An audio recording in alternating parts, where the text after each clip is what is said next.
Ustedes no lo van a creer, pero yo me estaba acordando de Cherry Navarro. ¿Cuántos de ustedes se acuerdan de Cherry Navarro? Muy viejo, cantaba una canción que decía, el día que te conocí, no puedo vivir sin ti. Se llama Norma Mía, se llama esa canción. Norma Romero es nuestra invitada del día de hoy en este espacio, Todas Adentro, TV Todas Adentro. Bienvenida, gracias. Gracias a ti, Iván, por invitarme a todas nosotras adentro, dentro de la Revolución Bolivariana. Así es. Ella está al frente de una institución que está adscrita al mismo tiempo al Ministerio del Despacho, del Ministerio del Poder Popular para el Despacho de la Presidencia de la República, Así es, que se ocupa de los pueblos afrodescendientes. Pero correcto. explícanos brevemente para saber un poquito de eso, de este Sí, organismo. esta institución nace el 24 de marzo del año 2012. En ese momento estábamos entregándole al candidato nuestras propuestas en la sala plenaria de Parque Central. Habíamos invitado al presidente de la República que nos acompañara, Que era el candidato. que era el candidato, pero no pudo, tenía una actividad paralela en el Alba y nosotros estábamos cerquita en Parque Central. A las 6 de la tarde culminamos, a las 5 de la tarde culminamos nuestra actividad y nos vamos. Pero sí me pidieron, el profesor Aristóbulo Isturi, que estaba en ese momento, me pidió la, el documento para entregárselo nuevamente porque el presidente lo quería leer nuevamente.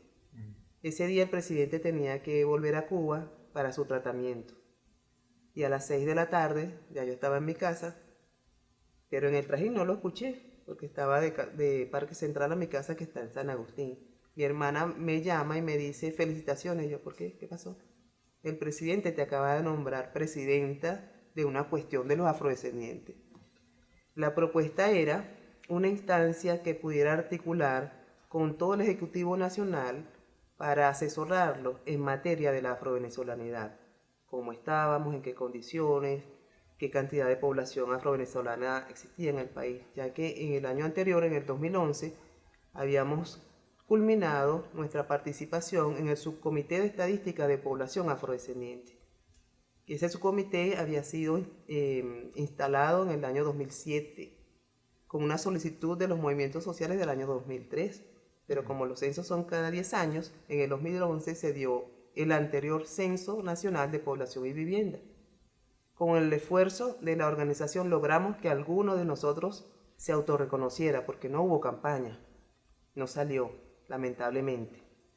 Pero sin embargo, la gente que se autorreconoció en las variables nuevas incorporadas para el censo, nosotros incorporamos negro o negra, porque la gente aún permanece autorreconociéndose con esa etiqueta, moreno o moreno, porque sabemos de la gran cantidad de resistencia que hay al autorreconocimiento, y en la nueva terminología, el nuevo concepto de afrodescendiente. Pero esa batería de esa nueva variable sumaba, todas las anteriores sumaba afrodescendiente. 53.4% de la población que se autorreconoció bajo esa nueva variable. Eso nos dio fortaleza para continuar avanzando. Eso fue en el 2011. En el 2012 nos sentamos a elaborar la propuesta de esta institución, pero además la propuesta de una instancia que permitiera eliminar, disminuir, erradicar y formar también a la población en términos de discriminación y racismo. Y en 19 de diciembre del año 2011, el presidente también le coloca el ejecútese a la ley orgánica contra la discriminación racial.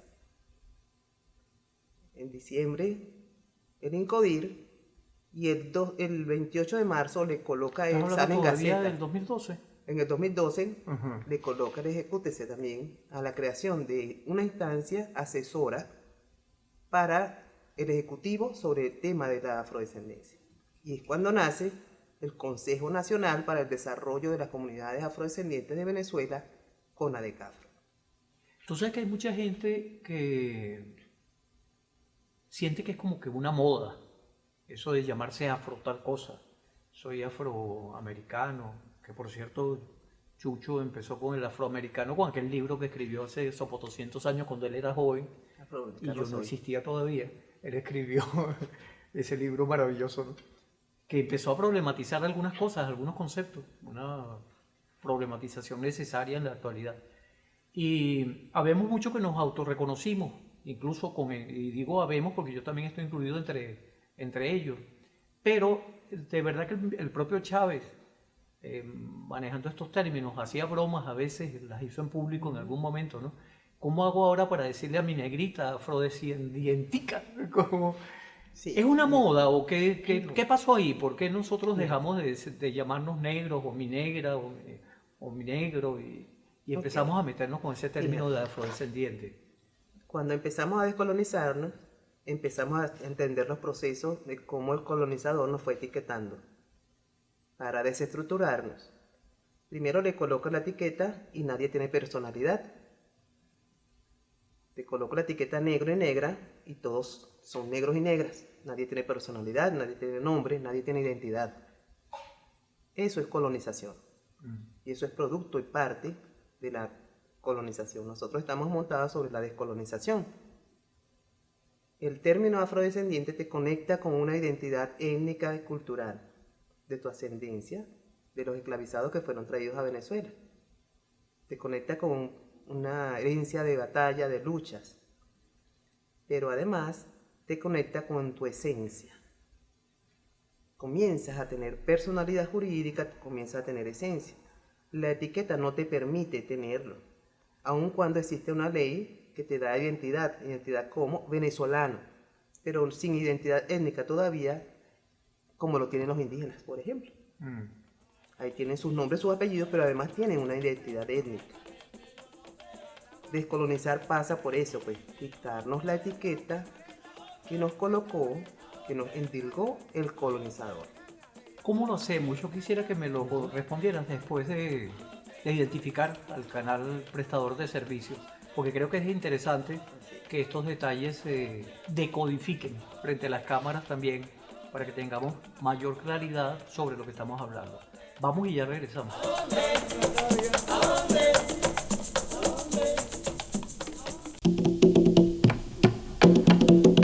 Gracias por seguir con nosotras y nosotros en todo, TV Todos Adentro. Nos Gracias, Iván. acompaña Norma.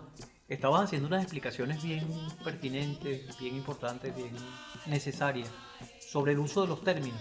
Sí, Porque muchas veces, por cierto, tú eres Romero y hay gente que asocia Romero con un apellido asociado a cierto fenotipo y a cierto color de piel. ¿Es Romero un apellido afrodescendiente o no es un apellido afrodescendiente? Romero, así como la mayoría de los apellidos nuestros, es un apellido del colonizador, del amo, y nos fuimos quedando con el amo. Recordemos que Malcolm X logró ponerse X para romper la cadena y quitarse el apellido de su colonizador histórico. Nosotros continuamos con los apellidos de los colonizadores. Españoles en el caso nuestro, ¿no? En el caso Porque los nuestro, romeros son sí, españoles. Yo hacía la provocación un poquito con tu sí, apellido, pero puede ser con el mío o el de cualquier otro. así es. Decíamos anteriormente cómo se comienza a hablar aquí de afrovenezolano y afrovenezolano. Y en el año 1943, si no mal recuerdo, Juan Pablo Sojo comenzó a acuñar el término. Acosta Sáenz empezó a hablar de los esclavizados en Venezuela y empezó a sacar números de las situaciones, dónde estaban, cómo se les compraba, en cuánto se les compraba, cuánto valían, y empezó a hurgar en los archivos. El doctor José Marcial Ramos Guedes, también doctorado en historia, pero sacando de los archivos más recónditos, de las hojitas de registro, casi toda la historia de los hechos que tienen que ver con nuestros antepasados. Ciertamente Jesús Chucho García empieza a aglutinar a un montón de gente alrededor de organizaciones que veníamos militando en alguna u otra forma, artísticas, culturales, docentes, a articular entonces una red que se llama Red de Organizaciones Afrovenezolanas. Y comenzamos entonces a plantearnos desde el año 2000, nace la Red de Organizaciones Afrovenezolanas el 16 de junio. a intentar convencer al gobierno. En el 99 intentamos meter la cuñita para la constitución del 99, no logramos en ese momento. Formamos un articulado para la reforma, tampoco pudimos lograrlo. Y seguimos en nuestro empeño. ¿Por qué? Porque formamos parte de la venezolanidad, formamos parte de la población que se montó sobre sus hombros la economía, aunque los amos la llevaran adelante, quienes trabajaban realmente los campos, las minas y todo, era la población afro-venezolana. Y aún sigue siendo la población afro-venezolana. Si tomas un paneo donde hay alguna masa de gente, vas a encontrarnos a nosotros. Si te vas a las fábricas, si te vas a las plantaciones, donde te metas, donde se esté produciendo económicamente en Venezuela, vas a encontrar mayoritariamente a la población afro-venezolana. Siendo así, entonces empezamos a apuntar hacia el sistema educativo para lograr incorporaciones allí para la erradicación del racismo en el sistema educativo venezolano. Y está creada una comisión presidencial contra el racismo en el sistema educativo desde el año 2005, por Gaceta 3645. Pero sabemos que el sistema estructural como tal es el más difícil de romper, no imposible, pero es el más difícil. Y seguimos allí intentando procesos de incorporación de los valores, de las técnicas, de la fuerza de la oralidad como componente de la moral que nos heredaron nuestros antepasados, para incorporarlos en los componentes educativos también. En el año 2004 el presidente se autorreconoce por primera vez como afrodescendiente en un espacio construido en una zona muy afro, que es el municipio de Veroes. Ahí se reconoce por primera vez como afrovenezolano, como afrodescendiente. Y a partir de ese momento, creo que a partir del golpe del 2002, él comienza a dar una nueva mirada social y se da cuenta que es una sociedad muy racista, aún contra sus propios dirigentes. Recordemos cómo le decía la derecha, la oposición, el mico, y cómo lo continuó tratando a lo largo de su vida. Estamos inmersos en una sociedad venezolana muy racista todavía, a veces solapada. En momentos álgidos se exacerba el racismo y vemos lo ocurrido con Figueras. Orlando Figueras. Orlando Figueras. Esta sociedad no perdona, la mantuana no nos perdona que estemos ahorita en espacios mayoritariamente de poder. Pero no ocurre lo mismo también con nuestros pueblos indígenas, porque cuando te escucho el discurso, que lo suscribo de paso, Así es. pero cuando te escucho siento que nuestros pueblos indígenas no están allí. ¿Por qué no están? No deberían estar en el mismo estatus, en el mismo escalafón. Son tan discriminados nuestros pueblos indígenas como los pueblos afrodescendientes. Claro, son tan discriminados por la sociedad mantuana que se cree todavía con el poder y que quiere volver a mantener su status quo. Son tanto racistas como con los indígenas, así como con los afrodescendientes. Si no, veamos el lado de Evo, el primer presidente, como el presidente recientemente en su cumpleaños, primer jefe indio de Bolivia, y cómo es tratado por las oligarquías de su propio país. Y ahorita lo están cuestionando para ver cómo hacen para que no sea el presidente. Así es. Cómo lo desconocen, cómo hacen. Y es mayoritariamente por su fenotipo, por ser indio, por su cultura. Los dueños siguen creyendo dueños de estas tierras y no reconocen que hay una población que ha luchado, que vive aquí y que merece también gobernar los destinos del país. Esas estructuras nosotros tenemos que irlas desmontando, descolonizando, y que nuestro pueblo también vaya entendiendo y valorando los componentes de la venezolanidad. Tú sabes que yo quisiera que me hicieras una reflexión ahorita cuando regresemos del corte, breve, porque ya vamos al tercer segmento, que ya es como el del redondeo, Pero quisiera que me hiciera una reflexión breve, porque estás nombrando a Evo y las características que encontramos con Evo presidente las encontramos en otros territorios en opuesto. Por ejemplo, Ecuador, se levanta la población trabajadora de Ecuador y empiezan a discriminarlos. Los indios esos eh, vagabundos están tratando de soliviantarse, ¿no? Y así, en fin. Y se refieren a todos los casos. En Chile hay una culturización tal que no aparecen pueblos afros ni pueblos indígenas peleando allí. Aparece el europeo blanquito y tal, ¿no? Ellos dicen que ahí no hay negros, que no hay afrodescendientes, que no hay indígenas. Me vas a ayudar con una reflexión al regreso. Vamos y venimos.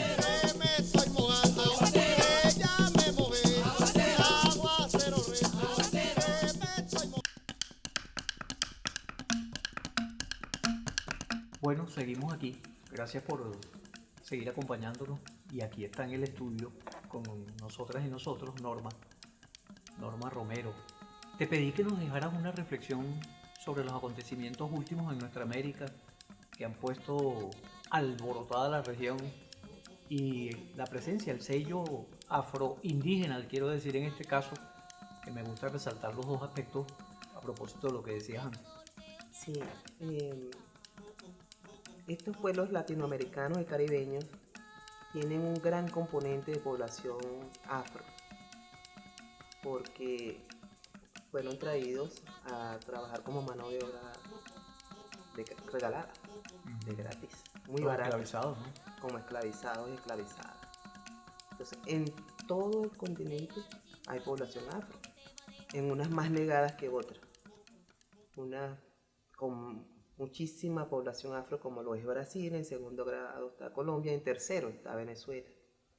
Pero así en mayor o menor grado, mayor porcentaje, en toda América hay población afro-venezolana. Por supuesto, algunos como Bolivia, Ecuador, mayoritariamente indígenas, México, pero siempre buscando lo que busca todo hombre al nacer, su libertad. Cuando empiezan los gobiernos a presionarlos, empiezan a generar las condiciones que estamos viendo. Después que Bolívar hizo tu trabajo en América, Chávez rescata a ese Bolívar y lo vuelve a poner en la contemporaneidad. Ya la gente de nuestra América no se está calando lo que se calaba en años anteriores. Entonces el retomar sus banderas de lucha es lo que estamos viendo. América Latina se vuelve a levantar, como hace algunos años levantó la bandera Chávez con Lula y con Fidel. Son nuestros tiempos. Estos tiempos modernos nos pertenecen. Son tiempos de cambios. Y hacia ello apostamos nosotras también. Y es por eso que desde el 4 de octubre tuvimos nuestra primera fase de este año 2019. De este año. Sí. Tuvimos nuestra primera fase de congreso, de precongreso, de asambleas territoriales. Estamos probando el funcionamiento de los formatos, de la normativa, de la plataforma. Nos ideamos un congreso a lo mejor a la venezolana o a la afrovenezolana. No tenemos como institución la fuerza, los recursos como para viajar a todas nuestras poblaciones y nos ideamos una forma para que nuestras comunidades participaran del Congreso sin trasladarse hasta acá. Y se están haciendo asambleas territoriales en comunidades afrovenezolanas. Están conociendo qué es eso del plan sectorial afrodescendiente, cómo proponer y hacer visibles propuestas desde donde están, desde sus lugares, a través de estas asambleas territoriales, en 15 estados del país donde pudimos llegar, instalarnos con nuestros aliados allí, difundir la información, hacer 7 mesas de trabajo en cada una de ellas que tienen que ver con los derechos de la población afrovenezolana, derechos en todo tipo, en salud, en desarrollo, en tecnología. Están solicitando a gritos la mecanización de la mano de obra. ¿Qué significa? Que nuestros pueblos siguen descargando cacao con una vara todavía, cargándolo en cestas, en la cabeza, que siguen cargando los racimos de plátano de Yucatán, cargando encima y al lomo todavía los racimos de musácea.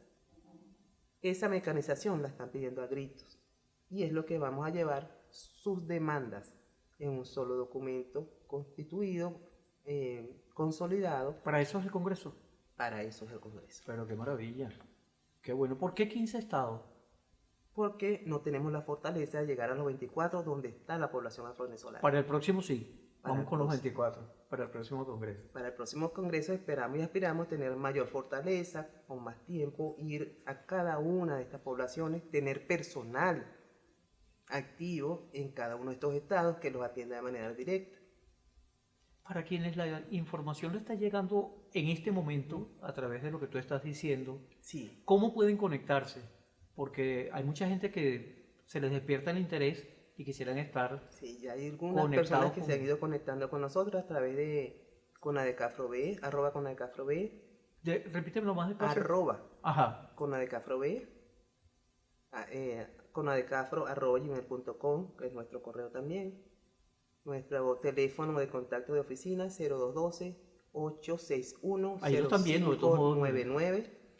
A través del mío personal también, 0412-9438, nuestros teléfonos. El Congreso in situ, a partir del 9 en Lautal, el 10 salimos para una población que se la jugó en Venezuela. Se constituyó en el primer cumbre libertario, porque duró 3 años de resistencia al poderío español, 1768-1761. ¿Cuál es ese cumbre? El Cumbe Mango de Ocoita, liderado por Guillermo Rivas El Cimarrón. Allí vamos a voltear la mirada hacia una población que ha estado en ostracismo. ¿Ubicado donde Eso físicamente? queda en la parroquia Panaquire, municipio Acevedo del estado Miranda. Claro. ¿Por qué allí? Se preguntarán la gente, ¿por qué allí en ese cumbe? Necesario, como es necesario y se pide en todas las, incluso en los congresos internacionales, se hace un petitorio por Haití. Lo hacemos nosotros también por nuestros hermanos haitianos. Lo mismo que el poderío imperial le hizo a Haití por haberse liberado, por ser la primera república Y le libre está haciendo todavía. de Duro. América, lo mismo se le está haciendo y se le ha hecho al pueblo de Mango de Ocoita por haber resistido 3 años al poderío español. Entonces, en estos momentos es necesario voltear la mirada y hacer que ese pueblo vuelva a ser referente de lucha y de libertad. Referente no solo para Venezuela. Es más, afuera se sabe más del Cumbe de Resistencia de Guillermo Rivas que aquí en nuestros libros no aparece esa resistencia. Ese héroe nuestro no aparece en los contenidos. ¿Para cuándo va a aparecer? ¿Qué estamos Debe esperando? comenzar a aparecer en los contenidos del Ministerio del Poder Popular para la Educación. Habrá que jalarle las orejas a Aristóbulo. Nuestros referentes ya deben ser hechos realidad. Que se hagan obras de arte, teatro, que los niños conozcan que en Venezuela hubo rey. La gente desconoce que en Venezuela hubo un rey africano, el rey Miguel de Burilla. Eso no aparece en los libros como hecho histórico, como referente de lucha y de libertad. Eso debe aparecer también en nuestra historia, en nuestros libros. Y a lo mejor hay gente que no conocía que existía una norma, como tú, una norma Romero, que nos ha dado una información muy valiosa en este programa del día de hoy, por lo cual te estamos infinitamente agradecidos de verdad. A ustedes también por habernos seguido en este espacio del día de hoy. Gracias, Norma. Gracias a ti por mantenernos siempre en esta comunicación y en todas adentros. Chao.